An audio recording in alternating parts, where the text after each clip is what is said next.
आज हम 11वीं फिजिक्स में पढ़ेंगे अध्याय 8 तरलों का यांत्रिकी गुण पहला। ठीक है, तरलों का यांत्रिकी गुण मतलब तरल, यांत्रिक शब्द का मतलब तरल शब्द मतलब क्या है? तरल मतलब जो द्रव समझते हैं हम ना दैनिक जीवन में, जैसे कि द्रव है या गैस, वो तरल जिसमें बहने का गुण होता है, ठीक है, उसको हम तरल बोलते हैं। यांत्रिक मतलब क्या है? जो गति करते, घूमते हैं या एक जगह से दूसरे स्थान तक जाते हैं, उसको हम यांत्रिकी शब्द का प्रयोग करते हैं। जैसे कि यांत्रिकी मैकेनिक्स फिजिक्स के अंतर्गत, यांत्रिकी भौतिक के अंतर्गत इसको। ठीक है, तो सबसे पहले मैं थोड़ा सा इसका बेसिक बता देता हूँ। तरलों का यांत्रिकी गुण वाले चैप्टर में हम किसी भी पदार्थ की तीन अवस्थाओं के बारे में जानते हैं। एक तो है द्रव, गैस और एक क्या है? ठोस है। ठीक है, लेकिन जो तरल शब्द का जो अर्थ होता है तरल, इसका अर्थ होता है प्रवाह। तो प्रवाह किसमें किसमें होगा भाई? ठोस, द्रव, गैस, तीन चीजें हैं हमारे पास, द्रव और गैस। तो प्रवाह किसमें होगा? द्रव और गैस में होगा प्रवाह का गुण। ठोस तो प्रवाहित नहीं होता। ठीक है, इसलिए द्रव और गैस दोनों को संयुक्त रूप से तरल कहा जाता है। ठीक है, गैस में भी प्रवाह का गुण होता है, एक जगह से दूसरी जगह जो है द्रव की तुलना में बहुत तेजी के साथ गति करते हैं। ठीक है, तो हम दोनों को जो है मुख्य तौर पे हम तरल कहेंगे, जिसमें क्या रहेगा? प्रवाह का गुण होता है। तरल क्या होते हैं? इनका कोई निश्चित आकृति नहीं होता। ठीक है, ये जो है किसी भी वस्तु पे जिसपे उसको डाला जाता है उसी का आकृति को हम ये ग्रहण कर लेते हैं, ये तरल होते हैं। ठीक है, अगर हम द्रव और गैस की बात करते हैं तो दोनों में थोड़ा सा अंतर ये है कि द्रवों को बल लगा के उसे संपीड़ित नहीं किया जा सकता। मतलब द्रव का जो क्षेत्रफल है किसी पात्र में भरा हुआ है, उसमें हम बल लगाएंगे तो बल और छोटा साइज में नहीं होगा, वो संपीड़ित नहीं होगा। ठीक है, या फिर उसके अणु परमाणु पास पास नहीं आएंगे। लेकिन अगर हम गैस की बात करते हैं तो उसे संपीड़ित किया जा सकता है, क्योंकि उसके अणु परमाणु जो होते हैं पहले भी काफी दूर में होते हैं, इसलिए उन्हें पास पास लाया जा सकता है। जैसे कि गैस सिलेंडर में गैस भरा होता है, वो संपीड़ित गैस होता है। ठीक है, उसमें उस छोटे से पात्र में 14 से 15 किलो गैस को जो है ठूस ठूस कर उसमें भरा जाता है। ठीक है, इकट्ठा किया जाता है, तो वो संपीड़ित कहलाता है। ये है अंतर। अब जो है तरलों को यांत्रिकी गुण वाले चैप्टर में मैं कुछ चीजें जो है, कुछ परिभाषाएं हैं जो है पहले बता देता हूँ। जैसे कि है पहला है प्रणोद। ठीक है, प्रणोद क्या है? प्रणोद जो है किसी द्रव द्वारा किसी वस्तु पे डाला गया या आरोपित किया गया संपूर्ण बल को ही प्रणोद कहते हैं। ठीक है, जैसे कि हम रॉकेट नोदन का जो सिद्धांत पढ़े थे उसमें प्रणोद शब्द, प्रणोद क्या था? गैस के अणुओं द्वारा जो डाला गया बल जो था। तो ये भी क्या है? द्रव के द्वारा किसी पृष्ठ पर जो लगाया गया संपूर्ण बल जो है उसे हम क्या बोलते हैं? प्रणोद। मतलब प्रणोद क्या? एक तरह से बल है जो किसके द्वारा लगाया जाता है? द्रव के द्वारा। ठीक है, इसलिए इसका मात्रक क्या होगा? जो बल का मात्रक रहता है क्या है? न्यूटन। ठीक है, कौन सा पद्धति में? एसआई पद्धति में। और सीजीएस पद्धति में क्या होता है? डाइन। ये हो जाएगा। ठीक है, और जो विमीय सूत्र बल का होता है वही जो होगा प्रणोद का होगा। ठीक है, ये हो गया। दूसरा नंबर हम बात करते हैं तरल दाब। ठीक है, तरल दाब। तो तरल दाब का मतलब क्या है? सबसे पहले तो दाब समझते। दाब क्या है? किसी वस्तु पे आरोपित बल, है ना।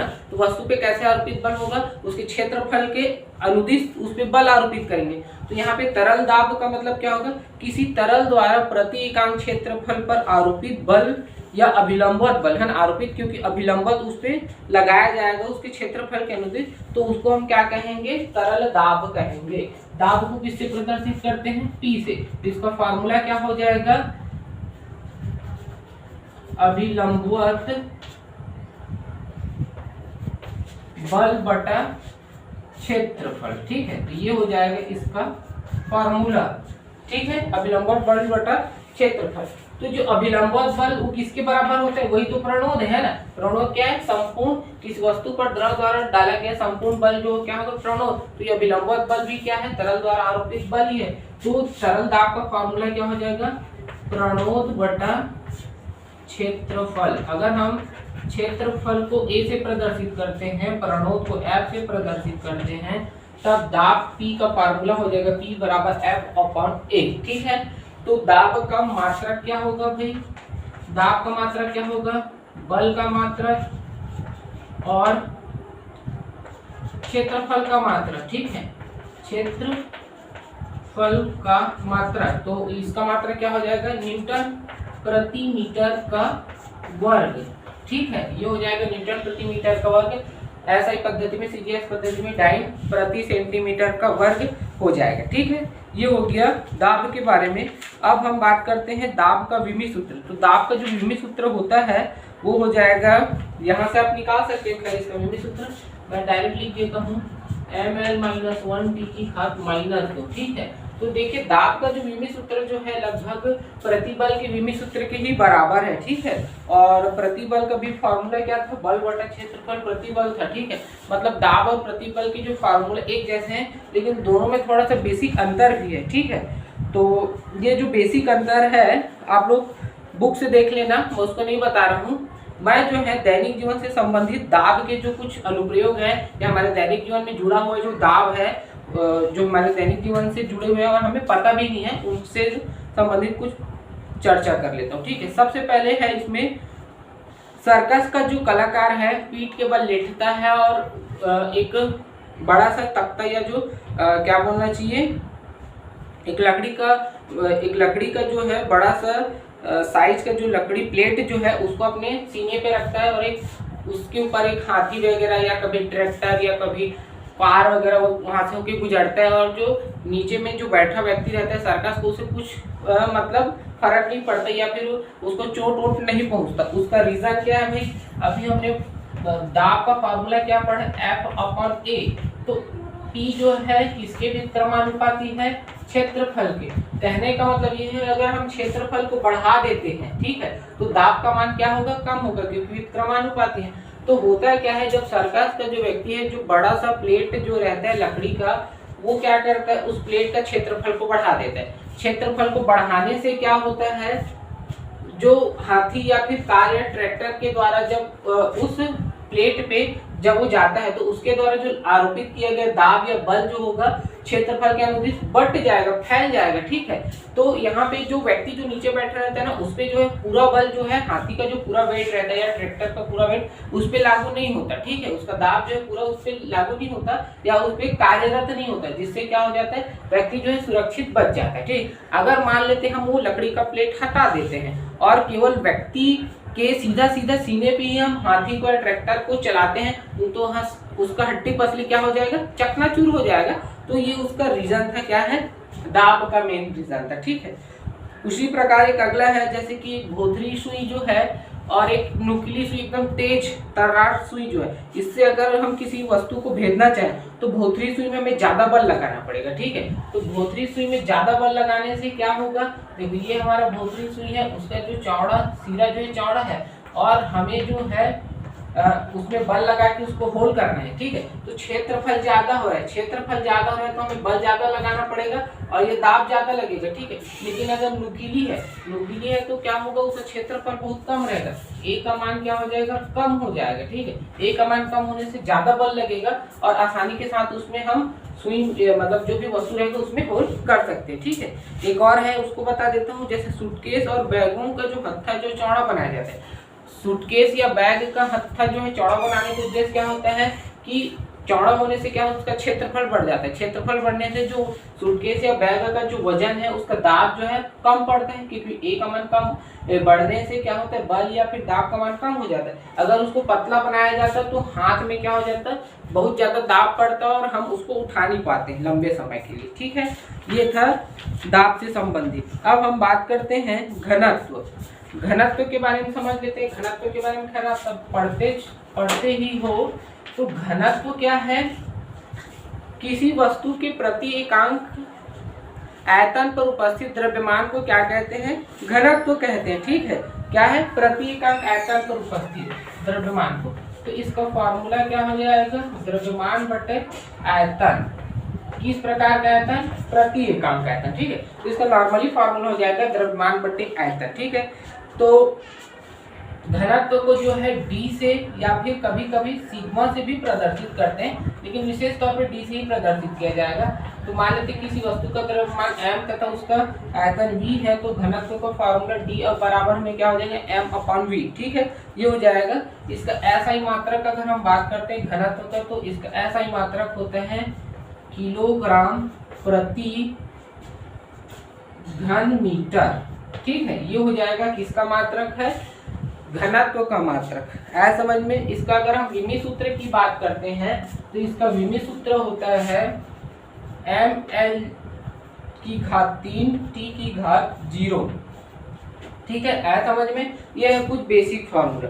अब हम आगे बात करते हैं आपेक्षिक घनत्व। आपेक्षिक घनत्व क्या है?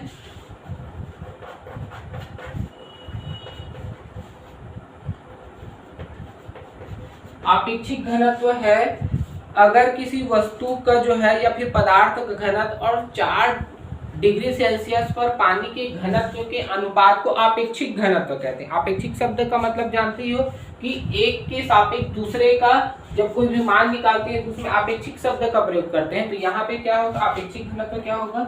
वस्तु का घनत्व। ठीक है, कोई भी वस्तु का घनत्व बटे क्या हो जाएगा? 4 डिग्री सेल्सियस पर पानी का घनत्व का अनुपात, वो क्या कहलाएगा? आपेक्षिक घनत्व। ठीक है, आया समझ में। अब आगे बढ़ते हैं किसी गहराई पर द्रव का दाब। ठीक है, अब हमारा प्रश्न है किसी गहराई पर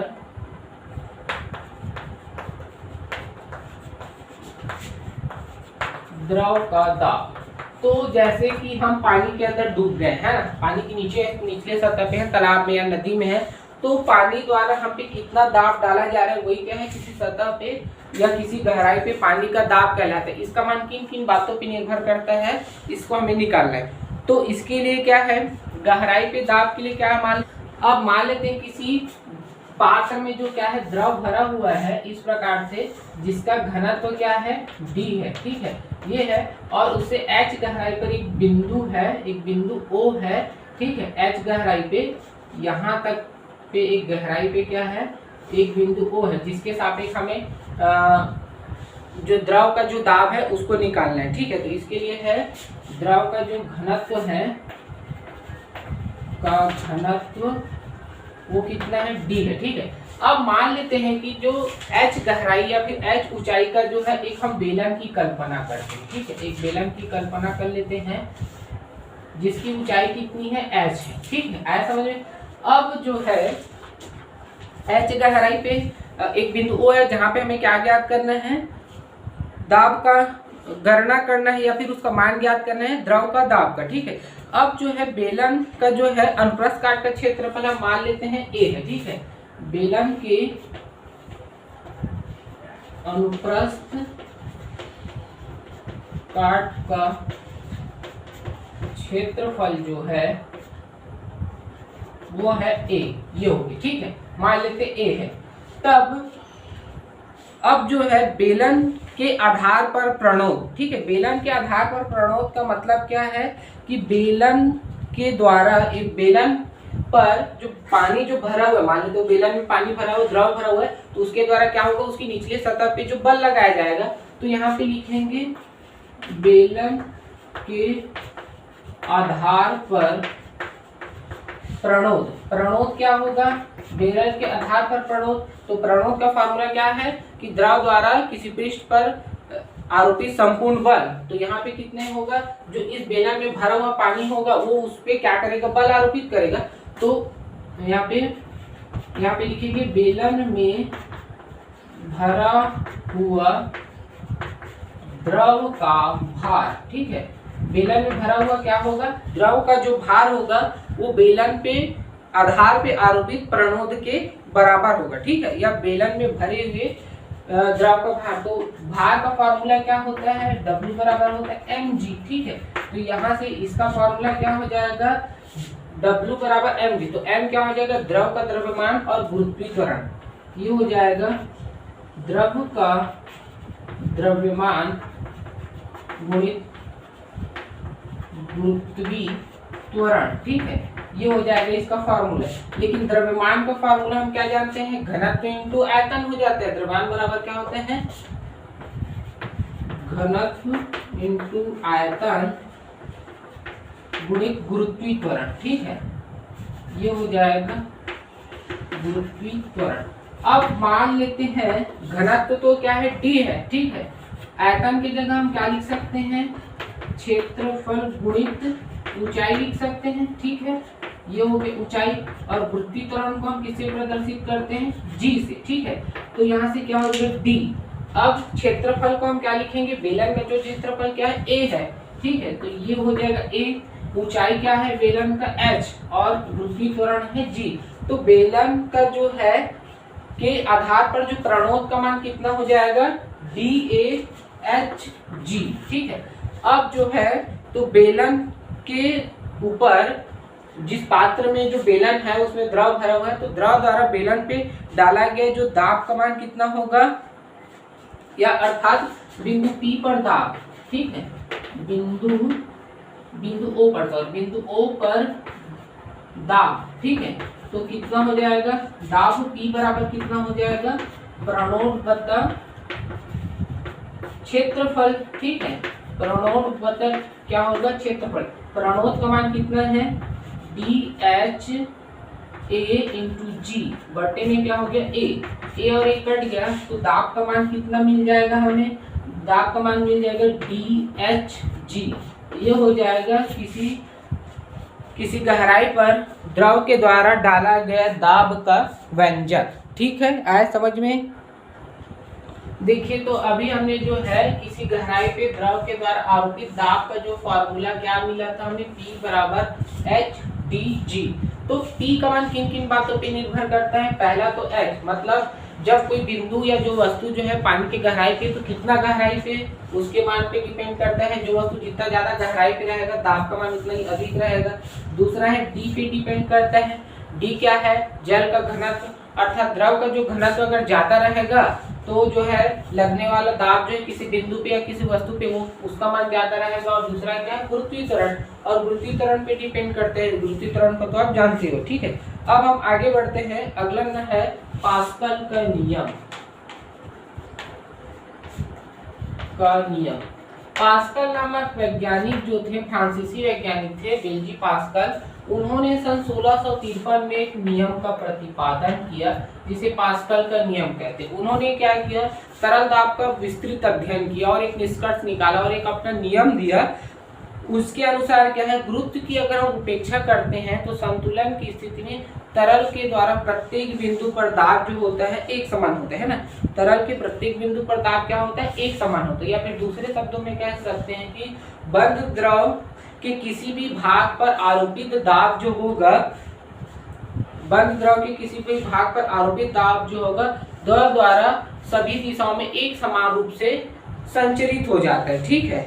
एक समान रूप से मतलब जो है एक बंद द्रव की अगर बात करते हैं तो उसके द्वारा जो आरोपित दाब जो होगा वो क्या होता है, सभी दिशाओं में समान रूप से होता है। ऐसा नहीं कि किसी विशेष जगह पे ज्यादा बल लगाएगा या किसी विशेष जगह पे कम बल लगाएगा, ऐसा नहीं। जल के द्वारा जो आरोपित दाब जो होगा सभी दिशाओं में समान रूप से वितरित। पास्कल के नियम की उत्पत्ति करते हैं, ये इसका मतलब गणितीय व्याख्या करते हैं कि पास्कल का जो नियम था, संतुलन की स्थिति पे स्थित प्रत्येक बिंदु पे जो तरल का दाब जो होता है एक समान होता है, इसको गणितीय तौर पे समझते हैं, ठीक है। तो मान लेते हैं हम एक पात्र ले लेते हैं जिसमें द्रव भरा हुआ है, और इस पात्र में हम दो बिंदु ले लेते हैं, एक है O1 और दूसरा है O2, ठीक है।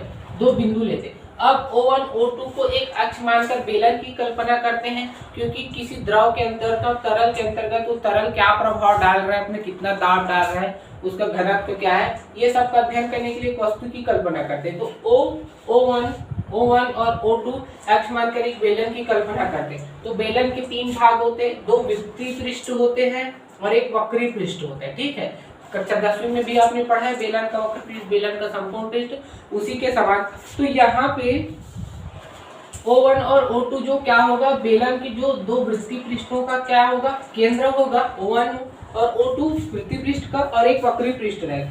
जब बेलन किसी द्रव में डूबा हुआ है तो बेलन के ऊपर द्रव के द्वारा आरोपित दाब जो होगा बेलन के जो पृष्ठ पर अभिलंबत होगा, ठीक है। ये पृष्ठ पे बेलन के पृष्ठ पर अभिलंबत आरोपित होगा, लेकिन वक्र पृष्ठ पर आरोपित कुल दाब का मान जो होगा नियत होगा। क्यों होगा भाई, क्योंकि मान लेते इस वक्र पृष्ठ इस सतह पे आरोपित दाब जो होगा इस सतह पे आरोपित दाब के बराबर किंतु विपरीत दिशा होगी, इसलिए वक्र पृष्ठ पर आरोपित दाब का मान जो होगा हम शून्य के बराबर लेके चलेंगे, नियत मानेंगे। अब बच गया कौन, दो वृत्तीय पृष्ठ बच गए, एक O1 केंद्र वाला वृत्तीय फलक और दूसरा O2 केंद्र वाला वृत्तीय फलक। तो सबसे पहले बात करते हैं, यदि O1 केंद्र वाले वृत्तीय फलक पर कार्य करने वाला बल जो है या द्रव के द्वारा जो डाला गया प्रणोद जो है F1 और उस पे O1 केंद्र वाले फलक पर जो दाब प्रणोद की वजह से जो दाब उत्पन्न होते हैं P1 है, तो इसका फार्मूला क्या हो जाएगा F1 बटे क्या हो जाएगा A, जहां A क्या है उस वृत्तीय फलक का क्या है क्षेत्रफल है, इस वृत्तीय फलक का क्षेत्रफल। इसी प्रकार से क्या होगा, इसको हम समीकरण 1 देंगे। अगर O2 केंद्र वाले वृत्तीय फलक पर कार्य करने वाला जो बल है उसको हम मान लेते हैं F2, तो और दाब है P2, तो इसका फार्मूला क्या हो जाएगा F2/A। दोनों वृत्तीय फलक के जो क्षेत्रफल तो A बराबर होंगे, ठीक है, ये हो गया। इसको हम समीकरण नंबर 2 देते हैं। समीकरण 1 से देखिए इसको हम क्या लिख सकते हैं, F1 बराबर हम लिख सकते हैं P1A और समीकरण 2 से F2 बराबर हम लिख सकते हैं P2A, ठीक है, ये हो गया।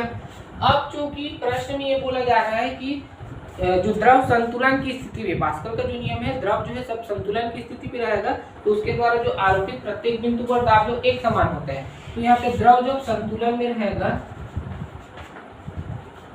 द्रव संतुलन में है, तो इसके लिए क्या हो जाएगा F1 और F2 आपस में बराबर होंगे, इसलिए F1 F2 बराबर है तो P1A और P2A भी क्या होंगे बराबर होंगे, A और A कट जाएगा, बच गया P1 बराबर P2। ये हो जाएगा पास्कल के नियम का गणितीय व्याख्या, ठीक है, अर्थात प्रत्येक बिंदु पर जो दाब का मान होता है एक समान होगा। हमने दो बिंदु की बात की थे O1 O2, तो O1 पे जो लगने वाला दाब जो है O2 पे लगने वाले दाब के बराबर होगी, ठीक है, ये है पास्कल के नियम का गणितीय रूप, ठीक है। अब हमने तो खाली एक बेलन की बात की, अगर ऐसे हम बहुत सारे क्षेत्र लेते चले जाएंगे, है ना, किसी पृष्ठ के लिए जो पानी के अंदर है या द्रव के अंदर है, तो प्रत्येक स्थिति पे सभी का मान क्या होगा बराबर आते जाएगा, ठीक है।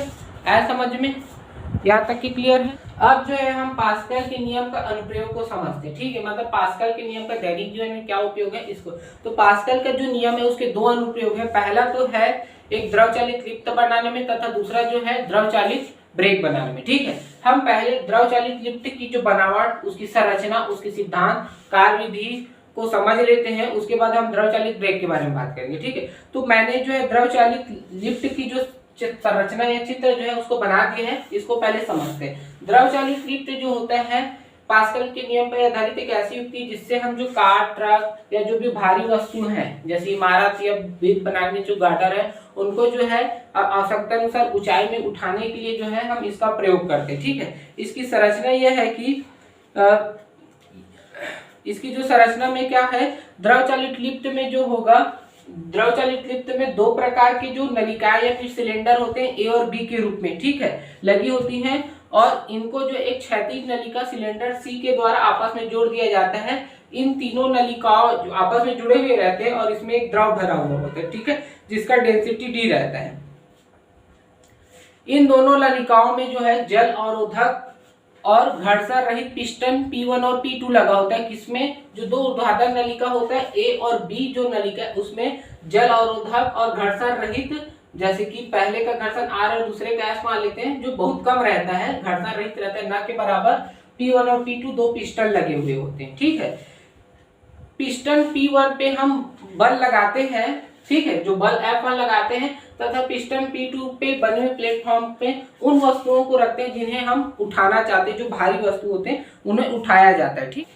नली ए का जो क्षेत्रफल जो होता है, नली ए का जो क्षेत्रफल है और नली बी की तुलना में क्या होता है, कम होता है, ठीक है। नली ए का क्षेत्रफल जो नली बी की तुलना में कम होता है तथा जो पिस्टन P1 का जो व्यास जो है वो पिस्टन P1 का व्यास जो है पिस्टन P2 के व्यास से काफी कम होता है, ठीक है। ये था इसका संरचना। अब हम इसका सिद्धांत समझ लेते हैं, ठीक है। इसका सिद्धांत में है, मान लेते हैं कि पिस्टन P1 का जो क्षेत्रफल क्या है A1 तथा पिस्टन P2 का क्षेत्रफल क्या है A2 है, ठीक है। P1 का जो क्षेत्रफल है पिस्टन का वो है A1 और P2 पिस्टन का क्षेत्रफल जो है वो है A2, ठीक है। तो देखिए चित्र से स्पष्ट है कि A1 का जो क्षेत्रफल है A2 की तुलना में क्या है, काफी कम है, तो यहाँ से लिख देंगे A1 छोटा है A2 से। आया समझ में। अब जो है जब हम पिस्टन P1 पे बाहरी ऊपर के तौर पे जब हम बल लगाते हैं, कोई बाहरी माध्यम से जब बल लगाएंगे तो क्या होगा, पिस्टन P1 नीचे आएगा। पिस्टन P1 नीचे आएगा तो वो क्या करेगा, जो भरा हुआ जल या फिर द्रव जो है उस पे अपना बल लगाएगा, और वो बल जो होगा या वो दाब जो होगा संचरित होकर आगे बढ़ेगा और पिस्टन P2 की ओर जाएगा। ठीक है, तब हम पिस्टन द्वारा जल पर आरोपित दाब, पिस्टन P1 द्वारा द्रव पर आरोपित दाब मान लेते हैं P है, तो वो किसके बराबर होगा, F1 बटे A1।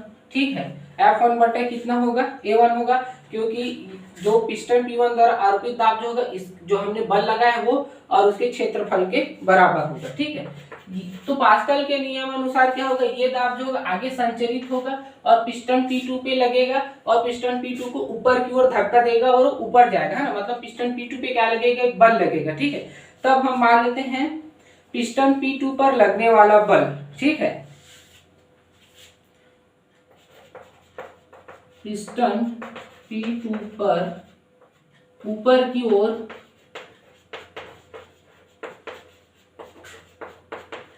लगने वाला बल, तो लगने वाला बल का फार्मूला क्या होता है, बल बराबर होता है दाब इंटू क्षेत्रफल। ठीक है, ये हो जाएगा। तो बल कितना लग रहा है, पिस्टन P2 पे जो बल लग रहा है वो कैसा है, F2 है, और दाब तो P है, क्योंकि दाब एक ही है, यहाँ से जो दाब डाला गया वो पिस्टन P1 में चला गया, और पिस्टन P2 का जो क्षेत्रफल क्या है, A2 है। ठीक है, तो F2 बराबर क्या हो जाएगा, हम P का मान रख लेते हैं F1 अपॉन में A1 इंटू ये हो गया A2। ठीक है, देखिए यहाँ से क्या हो जाएगा, F2 अपॉन में F1 बराबर में A2 अपॉन A1। ठीक है, इसको हम समीकरण नंबर 2 देते हैं। ठीक है, यहाँ तक की क्लियर हो गया। अब देखिए ये जो एक इक्वेशन है इसके अनुसार से, जैसे कि इसको मान लेते हैं, ये वाला इक्वेशन है उसको मान लेते हैं इक्वेशन नंबर B। ठीक है, तो इसके अनुसार से क्या हो जाएगा, इक्वेशन B से इसको मैं क्या करता हूं, इसको जो है पक्षांतर कर देता हूं इस तरफ से। ठीक है, क्या है इसमें, A1 छोटा है A2 से, या फिर हम 1 जो होगा छोटा होगा A2 अपॉन A1 से। ठीक है, एक जो छोटा होगा A1 अपॉन A2 से। तो अब समीकरण 2 से क्या है, A1 अपॉन A2 के जगह, तब समीकरण 2 से देखिए A1 अपॉन A2 किसके बराबर है, F2 अपॉन F1 के बराबर है। तो एक जो होगा छोटा होगा F2 अपॉन F1 के। ठीक है, या फिर F1 छोटा होगा F2 से, ये हो गया। तो इस समीकरण से देखिए F1 का मान छोटा है F2 से, मतलब हम जब पिस्टन P1 पे जब बल लगाते हैं उसका मान कम है। ठीक है, फिर भी जो पिस्टन P2 पे क्या होता है, बहुत ज्यादा बल लगता है और ऊपर की ओर, जिससे क्या होता है, हम हल्का सा या कम बल लगाने से भी भारी से भारी वस्तु को क्या कर सकते, उठा सकते। ठीक है, तो ये था इसका मेन फिनोमिना या फिर इसका मेन सिद्धांत। ठीक है, अर्थात हम बोल सकते हैं शब्दों में, कम क्षेत्रफल वाले पिस्टन पर कम बल लगाकर जो है हम अधिक क्षेत्रफल वाले पिस्टन पर अधिक बल प्राप्त कर सकते हैं। ठीक है, यह है कम क्षेत्रफल वाले पिस्टन पे कम बल लगाएंगे और अधिक क्षेत्रफल वाले पिस्टन पे हमें अधिक बल प्राप्त हो जाएगा और भारी वस्तु को हम ऊपर उठा सकते हैं। ठीक है, आज के लिए इतना ही, आगे कल देखते हैं।